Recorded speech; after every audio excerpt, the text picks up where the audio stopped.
નમસ્કાર મિત્રો, સ્વાગત છે તમારું આપણી યુટ્યુબ ચેનલ પર. અને આજના વિડીયોમાં આપણે એક નવી જ માહિતી લઈને તમારી સામે આવ્યા છીએ. જે માહિતી વિશે આપણે વાત કરીએ તો સૌપ્રથમ આપણે માહિતી પર જઈને વાત કરીએ. દિલ્હીના પૂર્વ મુખ્યમંત્રી અરવિંદ કેજરીવાલ પીએમ મોદી પર ઉગ્ર નિશાન સાધ્યું. તેમણે કહ્યું કે મોદી ભગવાન નથી. આમ આદમી પાર્ટીના રાષ્ટ્રીય સંયોજક અને પૂર્વ સીએમ એવા અરવિંદ કેજરીવાલે વડાપ્રધાન નરેન્દ્ર મોદી પર આકરા પ્રહારો કર્યા હતા.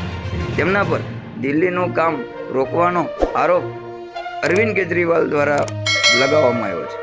દિલ્હી વિધાનસભાના વિશેષ સત્રને સંબોધિત કરતા પૂર્વ સીએમ કેજરીવાલે કહ્યું કે પીએમ મોદી ખૂબ જ શક્તિશાળી છે. તેમની પાસે પુષ્કળ પૈસા છે, પરંતુ મોદી ભગવાન નથી. તેને કહ્યું કે આ દુનિયામાં ભગવાન છે, કોઈ શક્તિ છે, તે મારી સાથે છે. હું સુપ્રીમ કોર્ટનો આભાર માનું છું. આવી વાત કરવામાં આવી છે.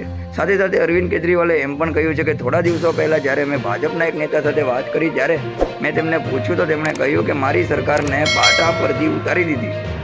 આ સાંભળીને હું ચોંકી ગયો. આવું નિવેદન અરવિંદ કેજરીવાલ દ્વારા આપવામાં આવ્યું છે. દિલ્હીની જનતા 27 વર્ષથી તેમને વોટ નથી આપી રહી. તમે દબાવો અને કેજરીવાલને બદનામ કરીને વોટ મેળવવા માગો છો, તે ખોટું છે. પૂર્વ સીએમએ કહ્યું કે લોકો કહે છે કે જેલમાં જવાથી નુકસાન થયું. હું સંમત છું કે પાર્ટીને નુકસાન થયું છે, પરંતુ કેજરીવાલને કોઈ નુકસાન નથી થયું. મનીષ સિસોદિયાને કોઈ નુકસાન થયું નથી, પરંતુ દિલ્હીના 2 કરોડ લોકોને નુકસાન થયું છે.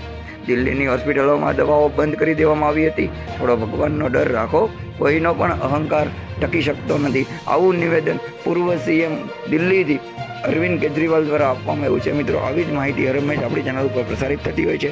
જો તમને આપણી ચેનલ પરના વિડીયો પસંદ હોય તો વિડીયોને લાઇક કરી લો. સાથે જ પ્રથમ વખત આપણી ચેનલ પર આવ્યા હોય તો નોટિફિકેશન બેલ આઇકોન પ્રેસ કરીશ આપણી ચેનલને સબસ્ક્રાઇબ કરી દો, જેથી કરીને આવી જ માહિતી તમને ઝડપથી મળતી રહે. અને તમારા મિત્રો સુધી પણ આપણી ચેનલના વિડીયોને શેર કરો, જેથી કરીને તેઓ પણ આપણી ચેનલ પર થતા વિડીયોનો આનંદ લઈ શકે. જય હિન્દ, જય ભારત.